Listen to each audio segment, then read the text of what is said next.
সুপ্রিয় দর্শক শ্রোতা, আমরা এখন আছি রাজধানীর পল্টন মোড়ে। সেখানে নভেম্বরে গণভোটের দাবিতে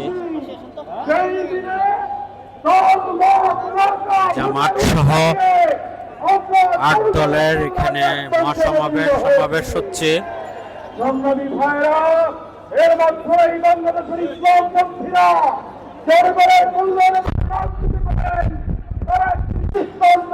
ঢাকার বিভিন্ন স্পট থেকে জামাতের নেতাকর্মীরা এখানে মিছিল সহকারে হাজির হচ্ছেন।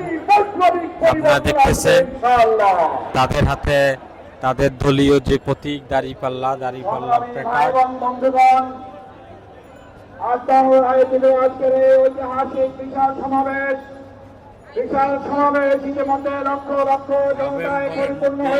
গণভোট দিতে হবে, এটা হচ্ছে অন্যতম দাবি। তাছাড়াও 5 দফা দাবি আছে। এই লক্ষ লক্ষ জনতা আন্দোলনের নেতৃবৃন্দ যদি সিদ্ধান্ত নেয়, আমাদের ভোটটা যদি না পৌঁছায়, লক্ষ জনতা যমুনার দিকে মার্চ করার সিদ্ধান্ত নিতে বাধ্য হবে। সংগ্রামী ভাই এবং বন্ধুগণ, আন্দোলনের নেতৃবৃন্দ আন্দোলনে থাকার কথা নয়, আন্দোলনের নেতৃবৃন্দ নির্বাচনের মাঠে থাকার কথা।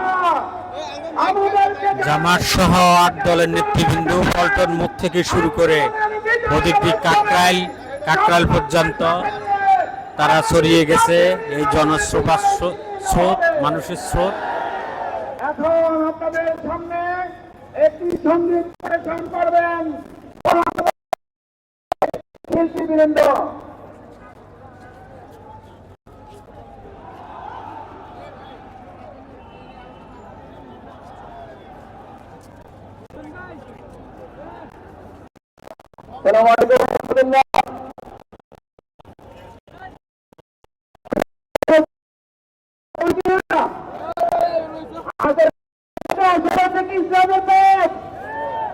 আমরা ইসলামের পথে এটা যাবো ইনশাআল্লাহ। হাতে হাতে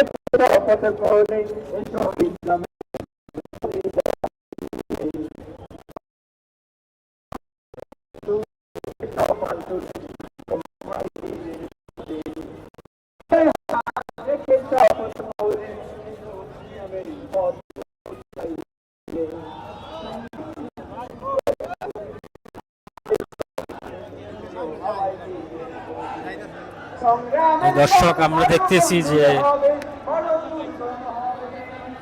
দাঁড়িপাল্লার একটি বিশাল মিছিল আসতেছে জামাতের।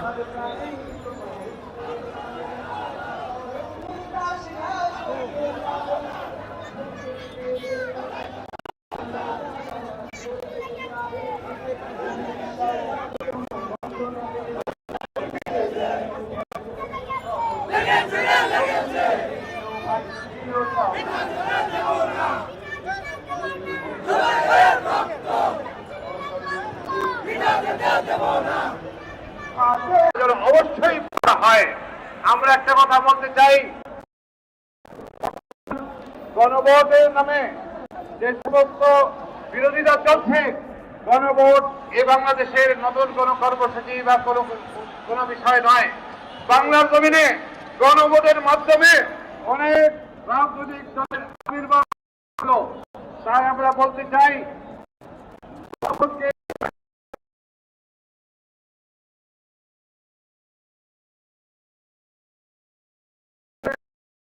গণভোট এদেশের জনগণের প্রত্যাশা। আমরা এই দাবি সরকার এই দাবি। একটা কথা বলবো যে গত ফ্যাসিস্ট সরকার, হাসিনা সরকার, সেটা মারা গেছে। এখন তাকে দখল করতে হবে।